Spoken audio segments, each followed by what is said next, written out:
গরমে এক গ্লাস ঠান্ডা জল শরীরকে অনেকটা স্বস্তি দিতে পারে।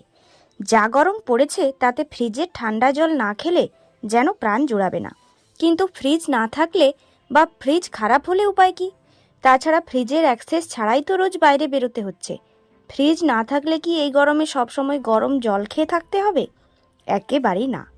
তাছাড়া আর কত ফ্রিজে জলের বোতল রাখবেন? বাকি জিনিসও তো রাখতে হবে। তাই ফ্রিজ ছাড়াই জল ঠান্ডা রাখতে এই টিপসগুলি মেনে চলুন। যেমন ঠান্ডা জলের বালতিতে বোতল রাখা। অনেকেরই হয়তো এই পদ্ধতিটি জানা আছে। আসলে ঠান্ডা জল বালতিতে রাখলেও একটা সময় পর সেই জল গরম হয়ে যায়, ফলে তাতে রাখা জলের বোতলও বেশিক্ষণ ঠান্ডা থাকে না। তাই একটি বালতিতে সাধারণ ঠান্ডা জল নিয়ে তাতে ছোট বাটির 1 বাটি লবণ মিশিয়ে দিন। এবার তাতে জলের বোতল রাখুন। ওপর থেকে কাপড় ভিজিয়ে ঢাকা দিয়ে দিন। দেখবেন বহুক্ষণ জল ঠান্ডা থাকবে। ভেজা কাপড় দিয়ে বোতল মুড়ে রাখুন। আগেকার দিনে যেসব বাড়িতে ফ্রিজ ছিল না, তারা জল ঠান্ডা রাখার জন্য ভেজা কাপড় দিয়ে জলের বোতল ঢেকে রাখতেন।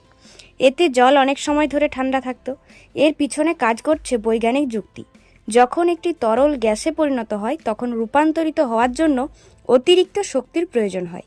এই প্রক্রিয়ায় সাহায্য করার জন্য এটি শক্তির নিকটতম উৎসগুলিকে সন্ধান করে। আপনি যদি একটি জলের বোতলের উপর ভেজা কাপড় ঢেকে রাখেন, তবে এটি শক্তি হিসেবে ব্যবহার করার জন্য সেই ভেজা কাপড়ের থেকে তাপ বের করবে। এই তাপ নিষ্কাশন যা জলের বোতলকে ঠান্ডা রাখতে সাহায্য করে। জলের বোতল ভেজা কাপড় দিয়ে মুড়ে রাখলে মাঝে মাঝে তা ভিজিয়ে পুনরায় মুড়ে রাখবেন। রাত্রে জলের পাত্র বাইরে রেখে দিন। গ্রাম বাংলার অনেক প্রাচীন প্রথা কিন্তু এটি। আগেকার দিনে জল মাটির কলসিতে রেখে রাতে ভেজা কাপড় দিয়ে ঢেকে ঘরের বাইরে রেখে দেওয়া হতো। সূর্য ওঠার আগে তা ভেতরে এনে যথাস্থানে রেখে দেওয়া হতো। মাটির কলসি তো এখন আর এত ব্যবহারই হয় না, সবই বোতল। তাই জলের বোতল ভেজা কাপড়ে মুড়ে রাত্রে বাইরে রেখে দিন। এতে জল ঠান্ডা থাকবে। মাটির বড় কলসিতে রাখুন বোতল। বাজার থেকে একটি বড় মাটির কলসি কিনে আনুন। তা একদিন জলে ভিজিয়ে রাখুন। তারপর তাতে সামান্য জল নিয়ে তার মধ্যে জলের বোতল রেখে ঢাকা দিয়ে দিন।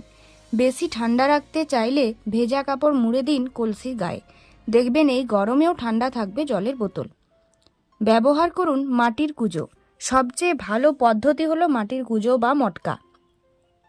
এতে জলের তাপমাত্রা একেবারে সঠিকভাবে ঠান্ডা করে, সহজেই তৃষ্ণা মেটায়।